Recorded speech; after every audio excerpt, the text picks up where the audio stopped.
Hello students, welcome back to organised knowledge channel. आज की इस वीडियो में बच्चों डिस्कस करने वाले हैं वर्कशीट कार्यपत्रक 20 और ये वर्कशीट कक्षा 6 के बच्चों के लिए है, विषय हिंदी। और ये वर्कशीट शिक्षा निदेशालय की ओर से आपके लिए 3 दिसंबर 2020 के लिए शेड्यूल की गई है। आज की वर्कशीट में भी बच्चों हमारा चैप्टर कंटिन्यू है, साथी हाथ बढ़ाना भाग 2।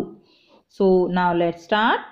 पिछले कार्यपत्रक में हमने पढ़ा कि साथी हाथ बढ़ाना नामक गीत के जो गीतकार हैं वो कौन है? साहिर लुधियानवी जी ने गीत में मिलकर काम करने के महत्व को बताया है।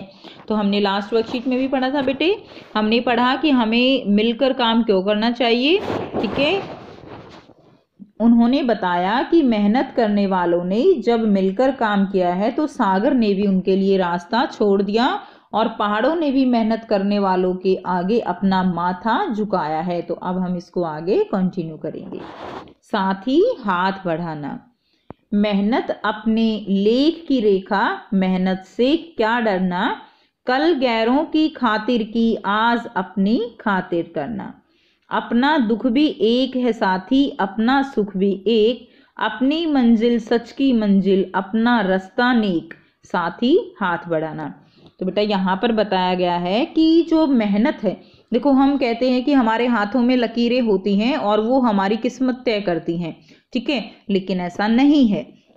जो हमारी मेहनत होती है उससे हम अपने हाथों की लकीरों को बदल सकते हैं।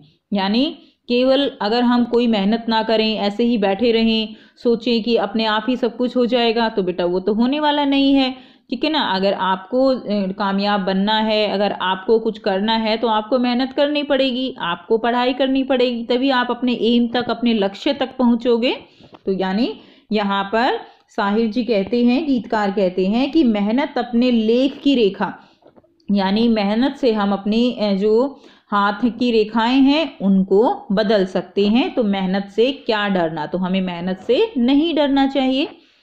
कल गैरों की खातिर की आज अपनी खातिर करना, कि जो मेहनत है हमने कल तो दूसरों के लिए की थी, लेकिन आज जो है हम क्या करेंगे, हम अपने लिए मेहनत करेंगे, अपनी खातिर करेंगे। ठीक है, अपना दुख भी एक है साथी, अपना सुख भी एक है, कि हमारा जो है दुख भी एक है, यानी हम एक साथ जो अगर कोई दुख आता है तो उसका सामना हम इकट्ठे करेंगे, और सुख आता है तो उसको एंजॉय भी हम सब इकट्ठे ही करेंगे। अपनी मंजिल सच की मंजिल, अपना रास्ता नेक, साथी हाथ बढ़ाना। तो यहाँ पर जो गीत है उसमें कहा गया है कि हमारी जो मंजिल है वो सच की मंजिल है, और हमारा जो रास्ता है वो भी नेक रास्ता है, वो भी उपकार परोपकार का रास्ता है। ठीक है, तो साथ ही हाथ बढ़ाना, तो सभी जो है मिलकर काम जो है करेंगे, और जो भी मिलकर काम करने में हमारे सामने जो भी बाधाएं, जो भी मुश्किलें, जो भी विपत्ति आएंगी उनका हम मिलकर सामना करेंगे, तो वो हमारे सामने टिक नहीं पाएंगी। और अगर हमें कोई सुख होता है तो वो भी हम जो है मिलकर उसको एंजॉय करेंगे।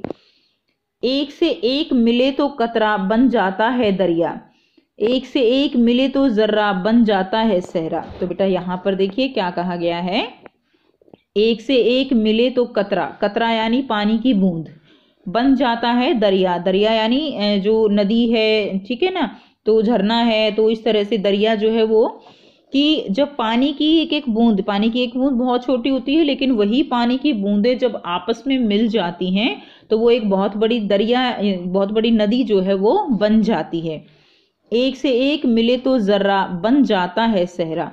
जर्रा बेटा यहाँ पे क्या है, जर्रा मतलब तिनका, ठीक है, और सहरा मतलब क्या है कि वन जो है आप कह सकते हो, जंगल कह सकते हो। सहरा क्या होता है, वन जहाँ बहुत घने पेड़ होते हैं, जंगल जिसको हम कहते हैं। तो यहाँ पर कहा गया है कि तिनका जो है वो एक बहुत छोटा सा जो है, ठीक है, लेकिन जब ये छोटे छोटे तिनके आपस में मिलकर इतने बड़े बड़े पेड़ बनते हैं, ठीक है, तो फिर वो क्या बनता है, कितने बड़ा सहरा बन जाता है, इतना बड़ा वन जो है उसका निर्माण हो जाता है। एक से एक मिले तो राई बन सकती है पर्वत। तो बेटा यहाँ पर एक से एक मिले तो राई, राई जो है वो एक बहुत ही छोटा सा, आप कह सकते हो बहुत छोटी होती है। ठीक है, अगर आपने नहीं देखी है तो आप अपनी मम्मी से जरूर पूछिए, किचन में इसका यूज किया जाता है राई का। ठीक है, तो राई जो है वो बहुत छोटी सी होती है। तो यहाँ पर कहा गया है कि अगर एक से एक मिले तो राई बन सकती है पर्वत की। अगर राई जो है, राई के दाने वो आपस में मिल जाएं तो वो भी एक पर्वत यानी पहाड़ का निर्माण कर सकती हैं। एक से एक मिले तो इंसान बस में कर ले किस्मत, साथ ही हाथ बढ़ाना। कि इंसान, इंसान यानी इंसान यहाँ पे क्या है, इंसान यानी इंसान, मनुष्य। तो अगर इंसान आपस में सब मिलकर काम करें तो क्या है कि जो किस्मत है उसको भी काबू में कर सकते हैं, यानी अपनी किस्मत वो खुद बना सकते हैं अगर सब के सब मिलकर काम करें तो।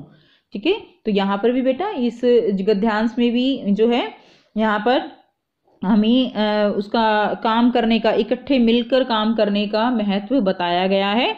तो इस गीत के द्वारा हमें यही शिक्षा मिलती है कि जो टीम वर्क होता है उसमें हम कार्य अच्छे से कर पाते हैं, उसका फल हमें ज़्यादा मिलता है।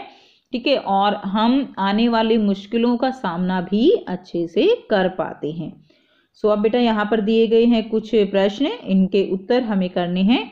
तो पहला प्रश्न क्या है, अपने आसपास तुम किसे साथी मानते हो और क्यों, लिखिए। तो बेटा हमारे आसपास हम किसे साथी मानते हैं, हमारे आसपास हमारे माता पिता, भाई बहन, दादा दादी, जो भी हमारे साथ हमारे काम में हेल्प कराते हैं वो सभी हमारे साथी हो गए। तो हमें यही लिखना है। तो ये बेटा करते हैं इसका आंसर। बेटा यहाँ से आप इसका आंसर लिखेंगे, हमारे माता पिता, भाई बहन, मित्र, सहपाठी, शिक्षक, पड़ोसी, ये सभी हमारे साथी हैं क्योंकि ये सब हमें किसी न किसी रूप में सहयोग करते हैं। ठीक है, करते हैं नेक्स्ट क्वेश्चन।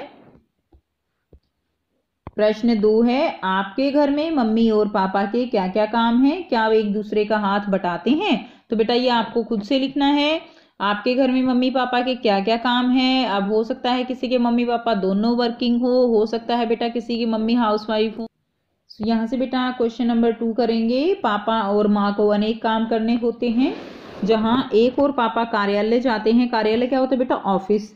बाजार से सामान लाते हैं, बैंक से रुपए पैसे लाना, अन्य बाहरी कामों को करते हैं। वहीं माँ घर की सफाई करना, खाना बनाना, कपड़े धोना, हम सबको पढ़ाना, अन्य कई छोटे बड़े कामों की जिम्मेदारी अपने ऊपर लेती हैं। तो हाँ, वे भी एक दूसरे का हाथ बटाते हैं। तो ये बेटा आप लिख सकते हैं। करते हैं नेक्स्ट प्रश्न। प्रश्न 3 है, यह गीत किस फिल्म का है, क्या आपने यह फिल्म देखी है। तो बेटा यह गीत जो है वो किस फिल्म का है, नया दौर फिल्म का ये गीत है। बहुत अच्छी ये मूवी है और अगर आपने नहीं देखी है तो इसको ज़रूर देखें और आप कमेंट में ज़रूर बताइए कि आपने ये मूवी देखी है या नहीं देखी है। तो आइए बेटा लिख लेते हैं इसका आंसर। यहाँ से बच्चों आप ये इसका आंसर लिखेंगे, यह गाना नया दौर फिल्म का है। हाँ, मैंने यह फिल्म देखी है। तो आपने अगर नहीं देखी है तो आप लिख सकते हैं, नहीं मैंने यह फिल्म नहीं देखी है। अगर नहीं देखी है तो ज़रूर देखिए। ठीक है, चलिए करते हैं नेक्स्ट क्वेश्चन। नेक्स्ट है, इस गीत की किन पंक्तियों को आप अपने आसपास की जिंदगी में घटते हुए देख सकते हो। तो बेटा आपको बताना है कि गीत की कौन सी ऐसी पंक्तियां हैं जो अपने आसपास जो है आप घटते हुए देख सकते हो।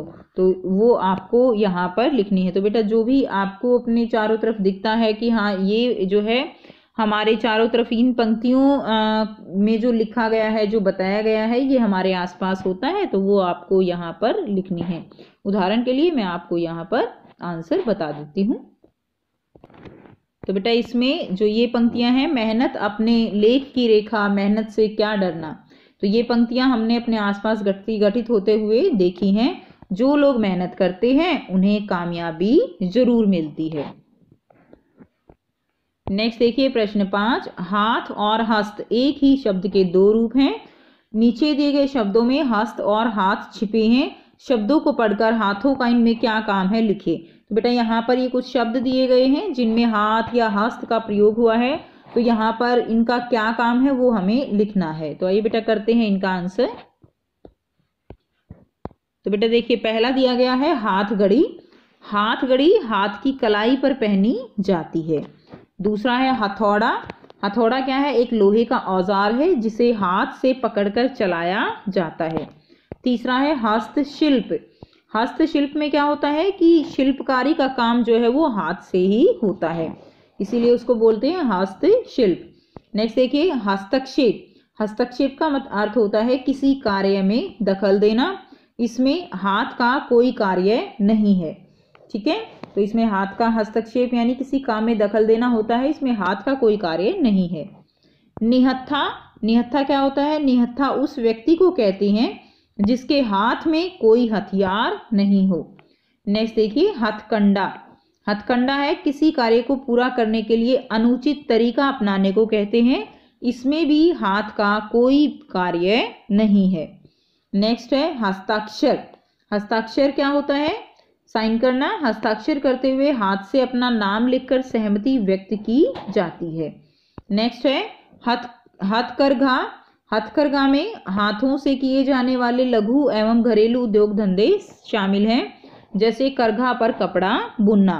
ठीक है, तो ये जो है आपको लिखने हैं 8 जो शब्द हैं, आपको 8 शब्द दिए गए हैं और ये जो है आपको उनके उत्तर लिखने हैं। तो ये थी बच्चों आपकी आज की हिंदी की वर्कशीट। आई होप बेटा आपको ये वर्कशीट क्लियर है। कोई भी डाउट है तो आप कमेंट सेक्शन में लिखकर पूछ सकते हो। अगर आपको वीडियो अच्छी लगी तो लाइक शेयर जरूर कर दीजिए, चैनल को सब्सक्राइब भी कर लीजिए and thanks for watching. Have a nice day.